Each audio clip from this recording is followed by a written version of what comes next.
At the Kellerton Village Fair, children laughed and the sweet scent of cotton candy mixed with the aroma of roasted chestnuts. Amidst the merriment, the most anticipated event of the day was about to begin, the animal obedience competition. Marigold stood at the edge of the competition area with Elka and Loxley. Beside her, Florence and Sebastian were excitedly preparing Pepper for the competition. "Do you really think Pepper stands a chance?" Loxley said, skepticism evident in his voice. He eyed the other competitors, a prancing poodle, a regal spaniel, and a stocky bulldog, all looking the picture of discipline. "Do you really think Pepper stands a chance?" Loxley said, skepticism evident in his voice. He eyed the other competitors, a prancing poodle, a regal spaniel, and a stocky bulldog, all looking the picture of discipline. "Pepper is more likely to chase a squirrel than follow commands," Elka murmured under her breath, just loud enough for Marigold to hear. Marigold glanced at the children. Their faces were alight with excitement and determination. Despite her reservations, she smiled brightly.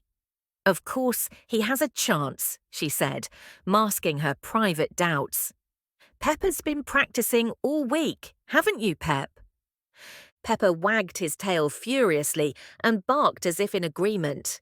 However, Marigold couldn't help but notice that he seemed more interested in the nearby sausage stall than the competition ahead. Sebastian adjusted Pepper's collar. "Just you wait and see, Inspector. Pepper is going to surprise everyone." "I'm sure he'll do wonderfully," Marigold said, patting Sebastian on the shoulder.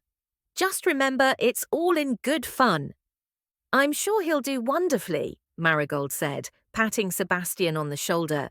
"Just remember, it's all in good fun." The announcer, Mr. Barton, stepped forward with a flourish. "Ladies and gentlemen, welcome to the Kellerton Village Fair Animal Obedience Competition. Let's meet our contestants, shall we?"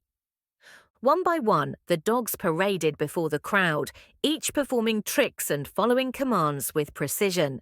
The poodle pirouetted elegantly, the spaniel retrieved a ball with grace, and the bulldog, despite his gruff demeanour, executed a flawless sit-stay.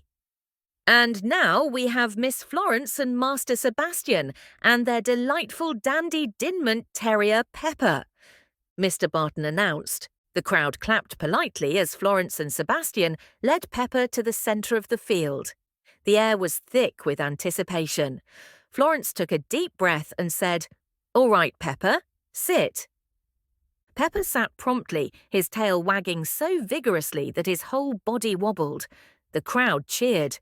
"Down," Sebastian said. Pepper lay down, but not before rolling onto his back for a quick scratch.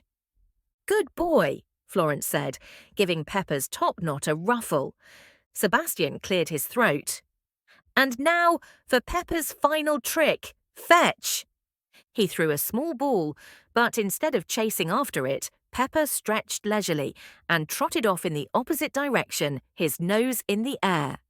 "Pepper, fetch!" Florence called after him, her voice tinged with urgency. Pepper paused, looked back at her, and then trotted off towards the sausage stall. "Pepper, fetch!" Florence called after him. Pepper paused, looked back at her, and then trotted off towards the sausage stall. "Oh dear, not the sausages again," Elka whispered, shaking her head. Marigold bit her lip to suppress a smile. "It appears Pepper has his own agenda." Pepper, oblivious to the disappointed children behind him, reached the stall and began sniffing at the sausages. His tail wagged in delight. The vendor, a jovial man with a bushy moustache, looked down and laughed. "Well, aren't you a curious little one?" Florence and Sebastian hurried over. "We're so sorry," Florence said, reaching for Pepper's collar. "No harm done," the man replied, chuckling as he handed Sebastian a sausage. "Here, give him this. Maybe it'll get him back on track." With the sausage in hand, Florence and Sebastian coaxed Pepper back to the competition area, where the crowd was now in fits of laughter. Even Loxley was unable to hide his amusement. Pepper sat promptly, eyeing the sausage with keen interest. "Good boy," Sebastian said, handing him the treat. The crowd erupted in applause and cheers, thoroughly entertained by the spectacle. Mr. Barton returned to the stage, wiping tears of laughter from his eyes. "Well, it seems we have a winner," he announced. "For the most entertaining performance and a clear demonstration of loyalty to food, Pepper takes the prize."